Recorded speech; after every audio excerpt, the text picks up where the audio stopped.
This is Ohio. This is Ohio. We have recently passed the second anniversary of Russia's invasion of Ukraine, but we did a story, back on the first anniversary? Yeah, we met Maryna Kohut. She's from Ukraine, still has a lot of family and friends back there, as well as in Russia, but now she lives in Hebron.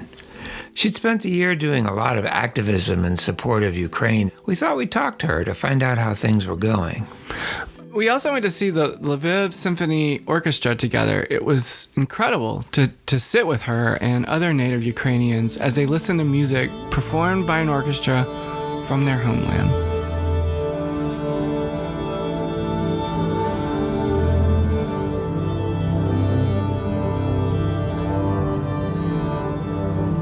Maryna Kohut sits in a packed Swayze chapel at Denison University as the Lviv National Symphony Orchestra of Ukraine begins its first piece, Chamber Symphony No. 3 for Flute and String Orchestra, by Yevhen Stankovich, a Ukrainian composer. Maryna opens up to the music. It's early February 2023, nearly 1 year since Russia invaded Ukraine. Maryna was born in Russia, in the Far East, where there was severe cold and constant snow for 8 months out of 12. At 3 years old, she moved with her family to Ukraine, where she would live for most of her life. At the time of the move, both Russia and Ukraine were part of the Soviet Union. Her father was a high-ranking military official in the Soviet Army. Given this history, her response to the current war is very personal. It's really confused situation inside one person like me. So I have a big family in Russia. I have lots of friends in Russia. I speak in Russian language, right? My dad is Russian. My mom is in Ukrainian. I have 50, like you say, like I said, 50 members of Ukraine. I know Ukrainian language and the legacy and stuff like this. My sister lives. Only one sister lives in Kiev, and I support Ukrainian, right? And I happen to live in America, and I have wonderful family. I'm telling you, big family here.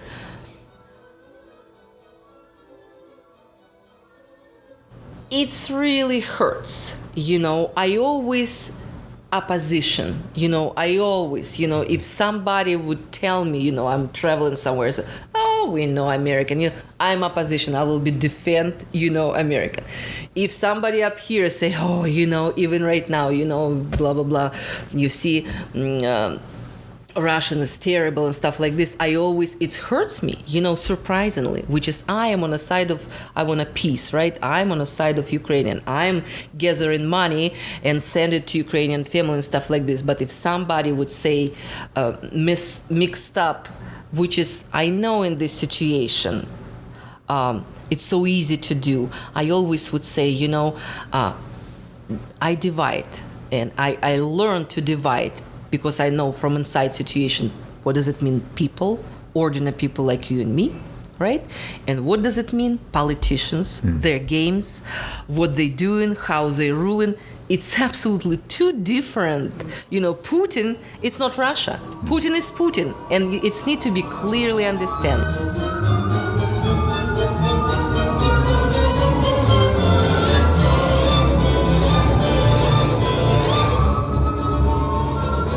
So when Russia invaded Ukraine on February 24th, 2022, this is how Maryna experienced it. How did I feel? I feel like my daddy beating up my mommy, like a little child who's crying, who wanna just sit down in the corner, and terrible, and I want just end. I don't wanna see that daddy beating up my mommy. That's exactly how I feel when Russian enter Ukrainian.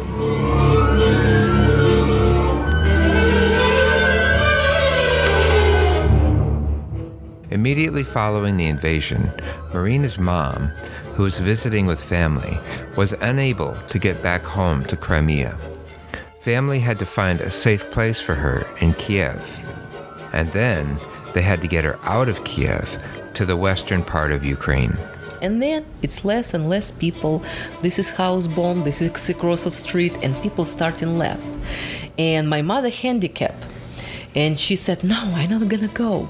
And one day my sister said, they was begging you, Mom, we can no move, leave me here. And they said, no, we cannot leave you here. Let's go, we're begging you. It's just 3 families in the village.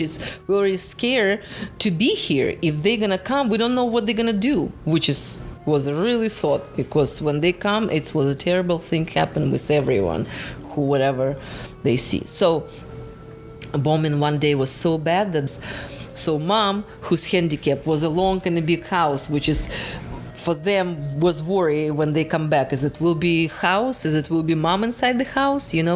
So they just grabbed her, dog, cat, another dog was in the street, put in the car, and was driving for 2 days. Russian atrocities against Ukrainian civilians have been well documented.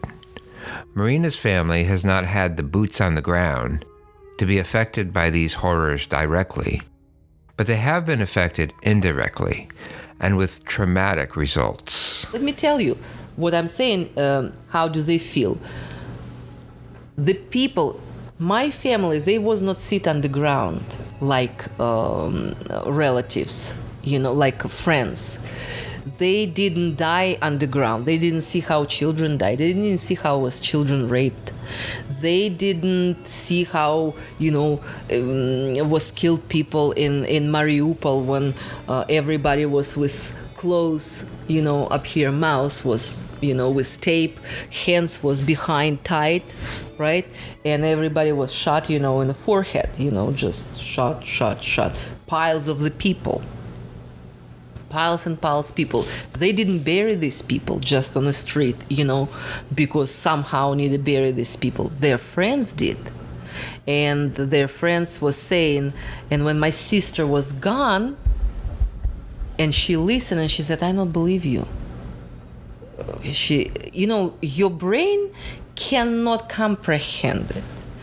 And he was just screaming, you just ran up here. You not believe. I'm with my own hands digging right now to bury those piles of the people. And you not believe me? From her home in Hebron, Ohio, Maryna has done everything she can to help.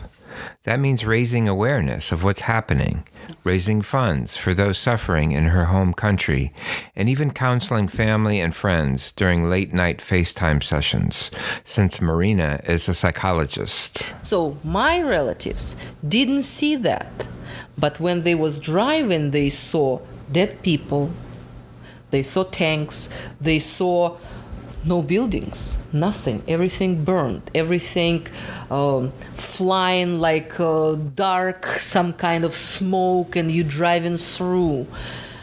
And it's hours and hours, 2 days, they traumatized even from that, They all right now 24/7 in this in the war psychologically informational field, where they go, what they do, how's the relatives over here, how's the relatives, what we're gonna eat tomorrow, who's bombing what's the news. So they live in. So when you're talking to them, you could tell how they changed. I'm psychologist by, I have master degree. So you could tell how, and yes, what did I do? I was counseling nighttime.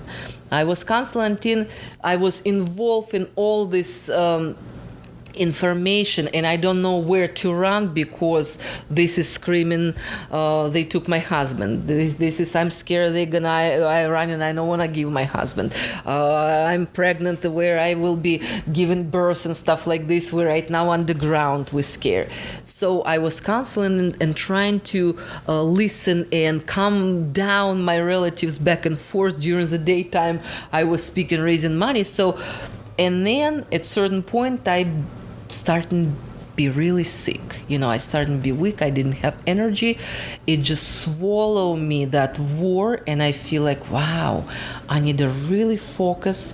And it's so hard to exist 24/7 in where they live right now. So, And I kind of cut it myself from the all information, and I chose, okay, I will be limited. I'm gonna cancel, a few people, and it will be not nighttime.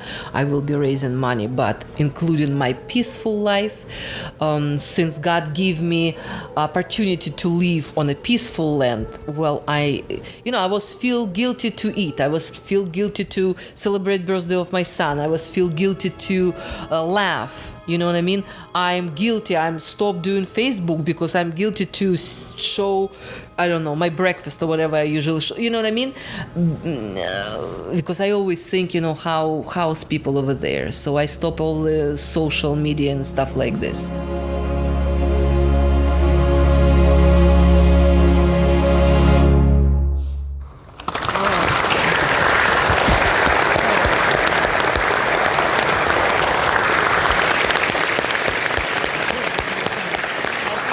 As the piece ends, Maryna sits up straight and claps loudly. The music was brilliant, and she is drinking it in, that this is what it means to be Ukrainian too, the culture and artfulness. Her friend Karen points out that the counterpoint in the piece between calm meditation and loud outbursts is like war. Maryna had felt the piece as more of a representation of nature. In the end, she doesn't disagree with her friend, but she savors the way in which this music has restored her.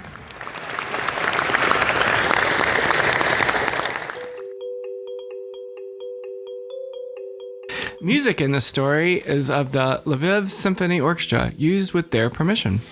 Additional music for This Is Ohio by Matt Jackford. Special thanks to the Vail Concert Series for bringing the orchestra to Ohio, and Vail director Cheng-Chu Hu and Jim Van Reeth for introducing us to Maryna. This story was produced by Jack Schuler, that's me, you, and Doug Swift, that's you, me, and edited by Doug Swift. This Is Ohio is supported by a Denison University Research Fellowship. Thanks for listening.